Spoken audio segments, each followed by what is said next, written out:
So, how many of you, when you think of McDonald's, what do you think of? What's the first thing?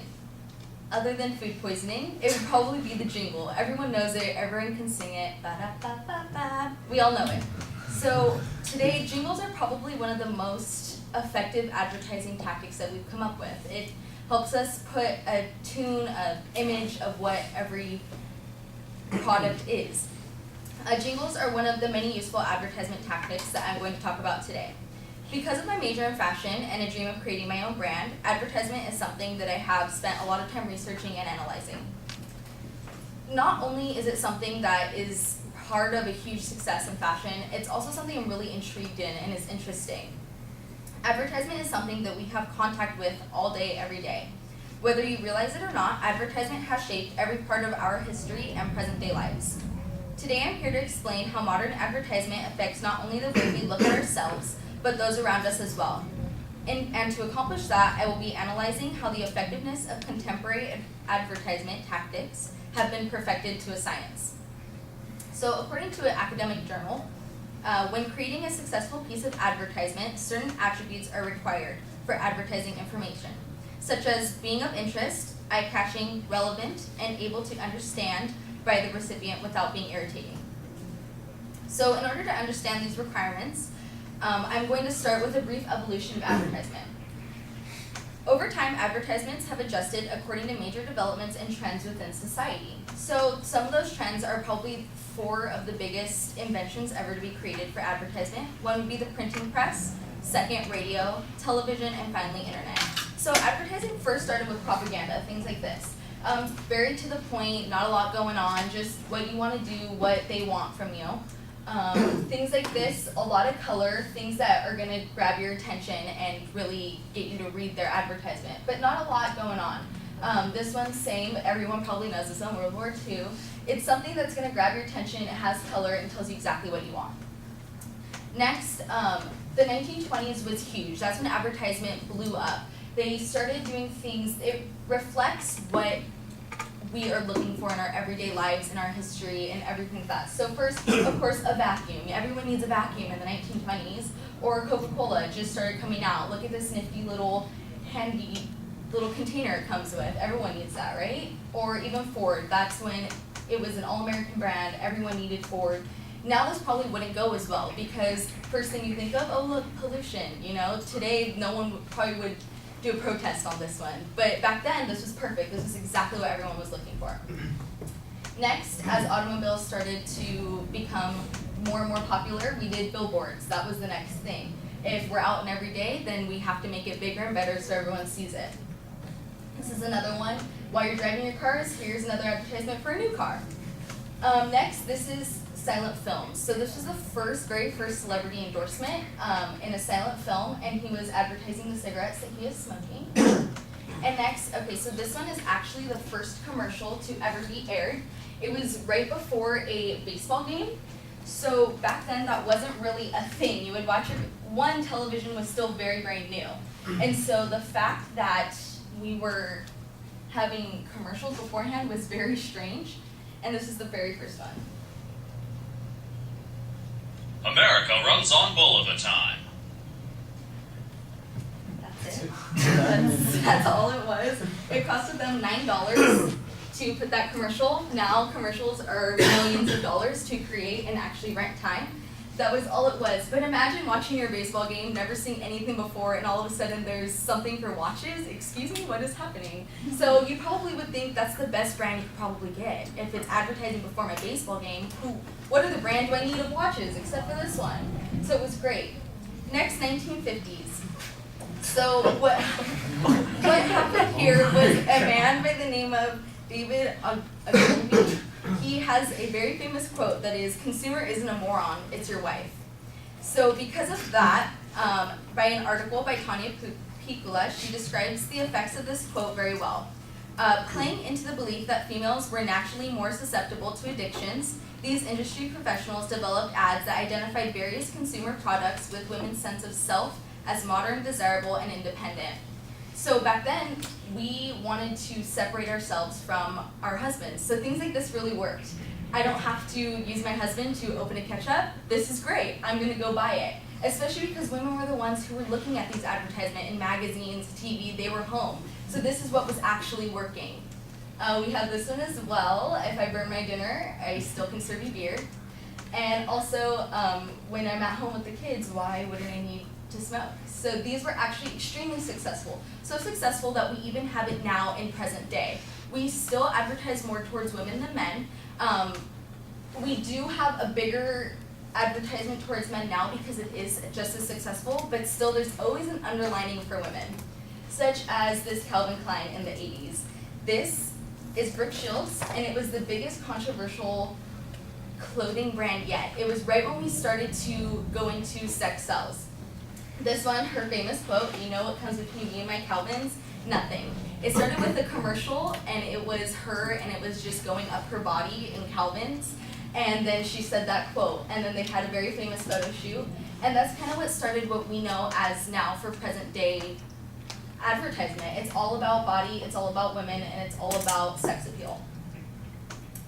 As you can see, through a lot of trial and error, advertisement has really come a long way in perfecting tactics that are effective and appeal to us and what we need and want in our everyday lives. Which now brings us to the present day and what we see today. Although contemporary forms of advertisement were produced from the previous methods mentioned, they are very different and conform to the attributes previously mentioned and are needed to create a successful advertisement. So now, present day, what are we using most? Internet. That's what all of us use every day, all day. So why isn't advertisement doing it? So as you can see, it first kind of started off with pay-per-click. It's these on the side of our Google screen that no one ever clicks. Those, actually, if you click on it, they get paid for it, and they get advertisement for it. So that's kind of how it started, but it wasn't very popular, so they kept going. Pop-ups, those were huge, but it has an irritation factor to it. So again, not as successful. It did bring word about the company, but everyone just clicked out of them and hated them and never really read them. So they kind of transformed. Now, when you go onto a page, it's based off of your cookies. So because of it, it's actually showing you things that you want to see, and it's really helping to advertise it because it's not just things like win $1,000 if you click on my link. It's actually something that you were previously looking at and something that you actually kind of are interested in seeing. So then it comes to social media. It is everywhere on social media. They are sponsored just like this. And maybe we don't read them, maybe we do. Sometimes it's enough for us to be interested in it. Again, it's based off of our cookies. We have tweets, we have Facebook, and then also here's what it is. I posted about Disneyland, so they're giving me ads about Disneyland. Of course I want to look at it, right?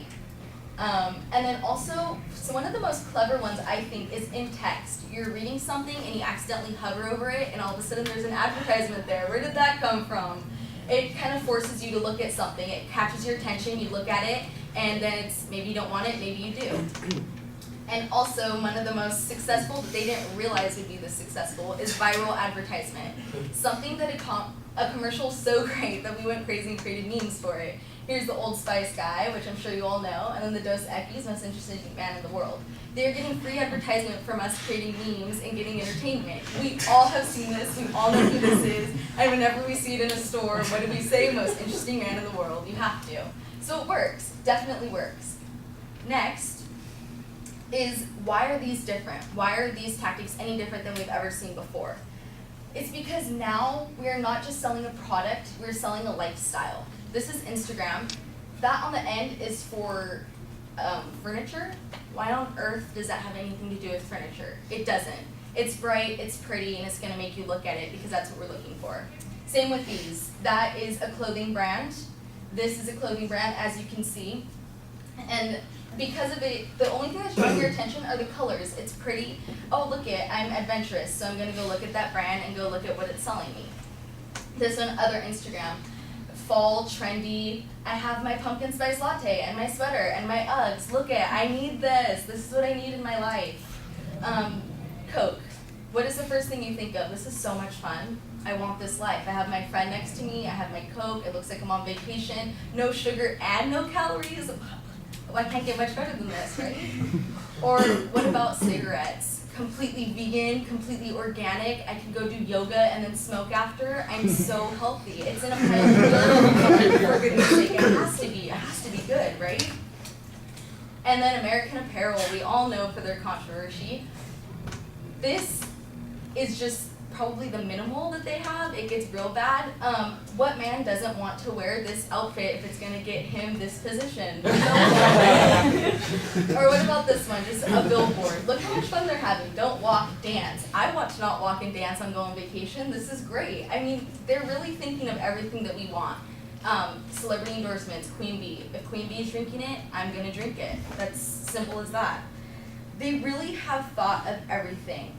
A great quote by Judith Baker is, advertisement often contain overt and covert messages that pertain far less to the product itself than the consumer's desires for success and acceptance. They're taking what we want in life, fun, love, friends, acceptance, and creating it in these ads. Whether it's subconscious or we completely are aware of it, this is happening every day and it's really affecting us and what we buy.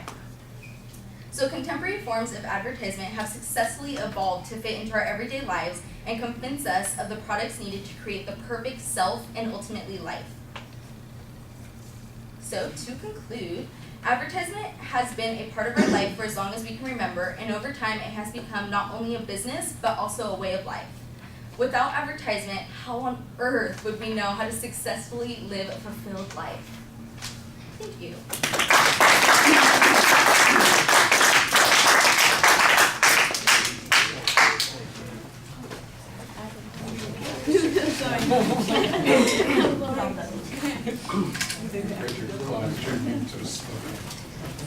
Ann, do you have some comments? Your attention device, like use a rhetorical question about like McDonald's and like the jingle, and that caught my attention. Something you utilized like really well was the visuals. Like you always referred back to them, and most of us can relate to like the social media ones, and like the memes. So it was relatable, and it helped us understand what you're talking about. The thing that was like maybe you could have slowed down a little bit because you're kind of moving a little fast, like with each picture. Like I had to keep trying to understand what you're doing for each one. But I don't know if it was because if you had like not enough time. But you're a little too fast, and I couldn't really understand it sometimes. And then like your transitions, they weren't clear enough for me to understand what you were about to talk about. I felt like you were just like talking about each picture that showed up on the screen. But you concluded it well, and then like you did the intro pretty well, so that was pretty good. All right, I'm going to agree with quite a few things that you said. I do get the sense, though, that we are overwhelmed with a lot of images that are going on here. It's like every time there's a new image, we're changing the focus of what we're talking about, and they don't all. And sometimes it's just a random comment that we're getting here. You've got too much visual content and not enough analysis of those particular points. You're trying to cover way too broad a territory here. You need to focus a little bit. I think you probably could have done this speech much more effectively if you just focused on the advertising that has developed since we've started using internet communication systems, and you could talk about how the historical development of those ads. You could maybe then occasionally relate it back to some of the stuff that's done in the advertising, but you're all over the place. It's just like you've kind of reached into the bag of advertising, pulled it out, and said, well, there's this, and there's this, and there's this, and there's this, and there's this, and like you're tossing it up on your Pinterest page. And it needs to be structured and organized, and some of it needs to be explained in a lot more detail. It's often interesting, but just as we get interested, we're off onto another topic. And so I think to me, it's a little odd that even though it appears to be organized chronologically, every time you're in one of those chronologies, you are talking about a different kind of subject. And then sometimes we come back to that, sometimes it's never referred to again. And I'm thinking, well, is that the real organizational structure, the things that they use in those particular points?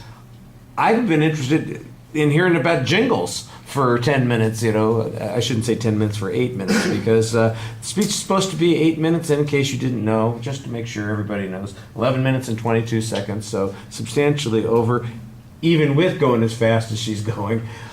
Just too much. You need editing, you need control, and you need a little bit more focus on those sorts of things. Now, here's the unfortunate